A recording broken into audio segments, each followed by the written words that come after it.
প্রিয় শিক্ষার্থীবৃন্দ, অনলাইন বাংলা ক্লাসে তোমাদের স্বাগত। আমি দীপক কুমার সাহা, সহযোগী অধ্যাপক, বাংলা বিভাগ।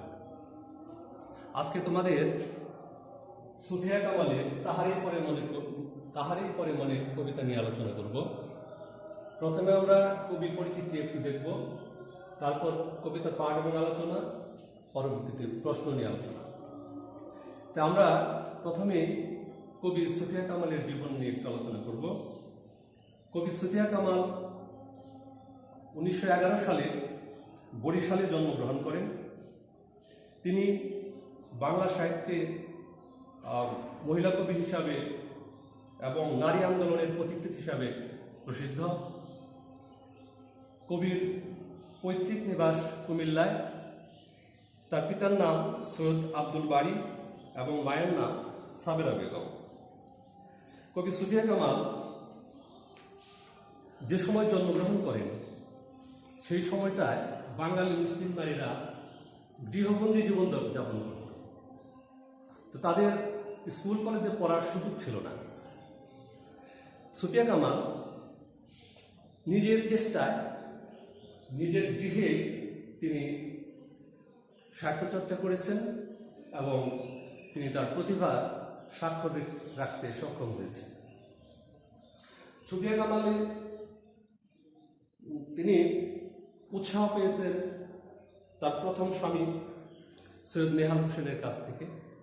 সে তার সাহিত্যচর্চা প্রেরণাদাতা বলা যায়। সুফিয়া কামাল তিনি বিবাহিত জীবন, প্রথম স্বামী মৃত্যুবরণ করেন, তখন তার মনটা ভারাক্রান্ত হয়ে যায়। তারপরে আমরা দেখি যে তার সাহিত্য সাধনায় কিছুটা বিষণ্ণতা নেমে আসে। তো সুফিয়া কামাল তার সাহিত্য চর্চা করে তিনি খ্যাতি অর্জন করেছেন এবং তিনি নারী আন্দোলনের পথিকৃৎ হিসাবে তিনি জননী উপাধিতে ভূষিত হয়েছিলেন। সুফিয়া কামালের উল্লেখযোগ্য কাব্য গ্রন্থগুলির মধ্যে সাজের মায়া, মায়া কাজল, কেয়ার কাটা, উদাত্ত পৃথিবী। এছাড়াও তিনি ভ্রমণ কাহিনী, প্রবন্ধ, ছোট গল্প লিখেছেন। তিনি বাংলা সাহিত্যে পুরস্কার পেয়েছেন। বাংলা একাডেমি পুরস্কার, 21 পদক, নাসিরুদ্দিন স্বর্ণ পদক তিনি পেয়েছেন। তিনি 1999 সালে তিনি ঢাকাতে মৃত্যুবরণ করেন।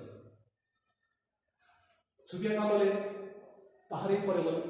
তাহারই পরে মনে এই কবিতাটি 1935 সালে মাসিক মোহাম্মদী পত্রিকায় প্রথম প্রকাশিত হয়। এই কবিতার মধ্যে আমরা দেখি যে কবির প্রথম স্বামীর মৃত্যুর পর যে তার মনটা শোকে ভারাক্রান্ত ছিল, তার একটা চিত্র এখানে উঠে এসেছে। সুফিয়া কামাল তিনি এই কবিতার মধ্যে আমরা দেখি, কবিতাটা পাঠ করলে এখানে যে জিনিসটা দেখা যায়, নৈসর্গিক একটা চিত্র, সেখানে বসন্ত ঋতুর বর্ণনা এখানে সুন্দরভাবে আসছে, পাশাপাশি শীতের কথাও এখানে আসছে। তো এখানে কবির ব্যক্তি জীবনের ছায়াপাত এখানে লক্ষ্য করা যায় যে বসন্তটা তার যেমন নতুন জীবন, আবার শীতের রিক্ততা, হাহাকার, এটা যেন তার প্রথম স্বামীর মৃত্যুর যে কষ্টটা, এটা যেন মনে করিয়ে দেয়। কবি সুফিয়া কামাল এই কবিতার মধ্যে তার ব্যক্তি জীবনের সেই কষ্টের কথাটা এখানে কবিতায় সুন্দরভাবে উঠে এসেছে। কবিতাটা পড়লে আমরা বুঝতে পারব তিনি কিভাবে এই বিষয়টি তুলে ধরেছেন। হে কবি, নীরব কেন ফাগুন যে এসেছে ধরায়। তাহারই পরে মনে কবিতায় তিনি এইভাবে বলছেন, হে কবি, নীরব কেন ফাগুন যে এসেছে ধরায়, বসন্তে বরিয়া তুমি লবে নাকি তব বন্দনায়। কহিল সে স্নিগ্ধ আঁখি তুলি, দক্ষিণ দুয়ার গেছে খুলি, বাতাবি নেবুর ফুল ফুটেছে কি আমের মুকুল, দক্ষিণাসমী তার গন্ধে গন্ধে হয়েছে কি অধীর আকুল। এখানে কবির এক ভক্ত কবিকে প্রশ্ন করছেন বসন্ত সময়ে কবি যেহেতু কোনো লেখা লিখছেন না, সেই জন্য কবির ভক্তের প্রশ্ন কবি উদাসীন কেন, উন্মনা কেন? কবি তার ভক্তের প্রশ্নের জবাব দিতে গিয়েই তার এই কবিতাটা সংলাপধর্মী কবিতা, এই কবিতাটায় তিনি ভক্তের প্রশ্ন এবং কবির জবাব এর মধ্য দিয়ে কবিতাটি অগ্রসর হয়ে গেছে এবং কবির মনের যে কষ্টটা তিনি এখানে ব্যক্ত করেছেন কবিতায়।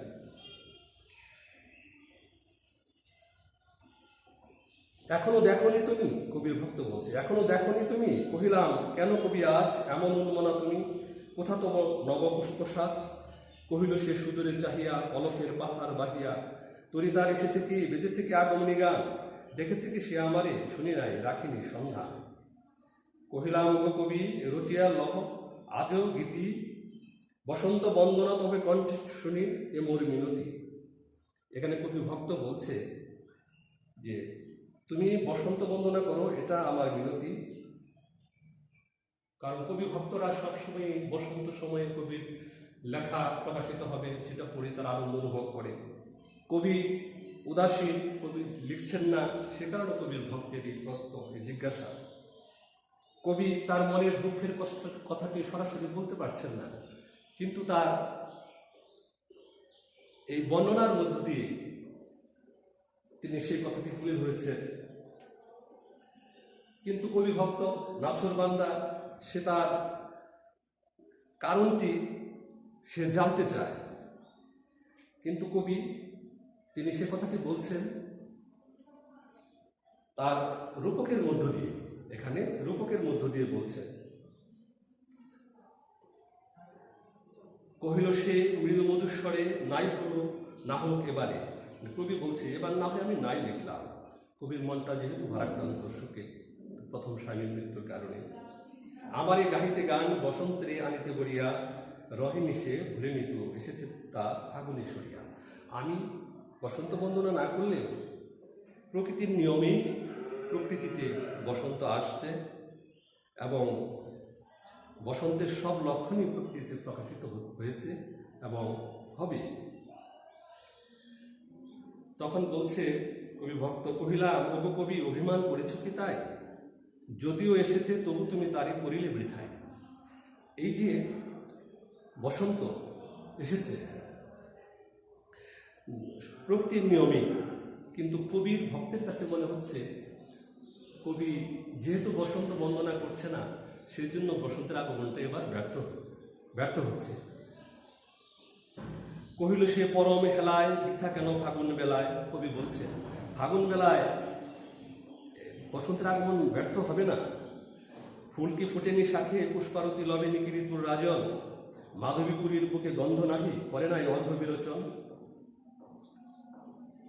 বলছে কবি যে বসন্তের যে লক্ষণ, গাছের শাখায় কি ফুল ফুটেনি, পুষ্প কি প্রস্ফুটিত হয়নি গাছের শাখায়, এবং এই বিচিত্র ফুলের সম্ভারে প্রকৃতি কি সুন্দরভাবে সজ্জিত হয়নি, যেটা বসন্ত আগমনে হয়, সবই হয়েছে। তাই কবি ভক্ত বলছে হোক, তবু বসন্তের প্রতি কেন এই তব তীব্র বিমুখতা। না হয় সবই হয়েছে, কিন্তু বসন্তের প্রতি তোমার এই বিমুখতা কেন? কহিলাম উপেক্ষায় ঋতুরাজে, কেন কবি দাও তুমি ব্যথা। এই বসন্তকে তুমি উপেক্ষা করে কেন ব্যথা দিচ্ছ?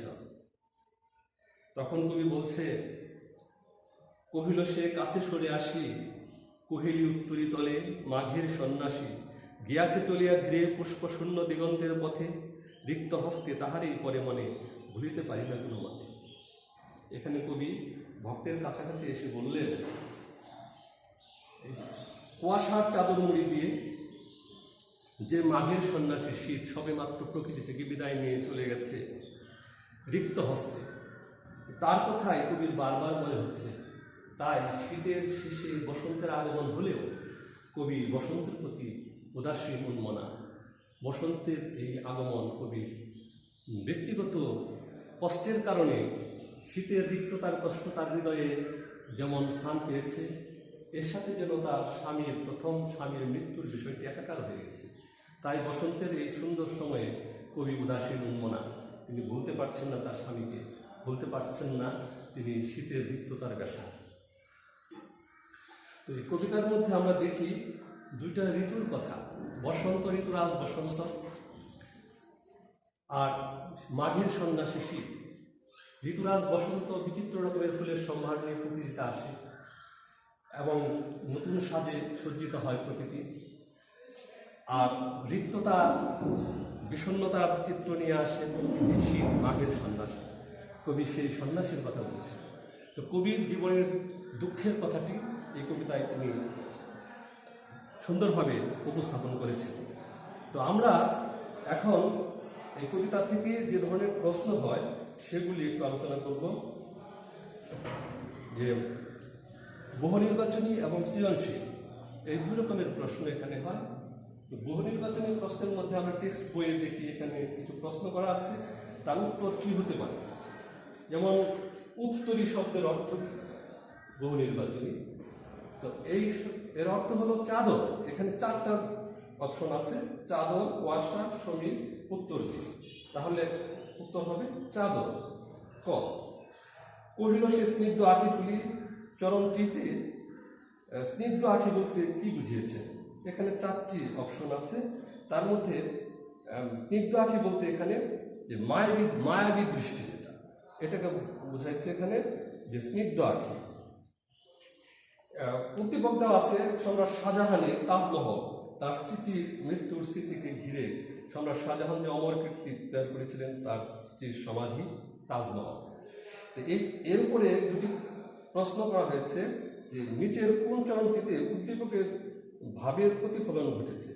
তাহাদের পরে মানে এই কবিতার মধ্যেও কিন্তু সেই বিষয়টি আছে যে কবির দুঃখের স্মৃতি।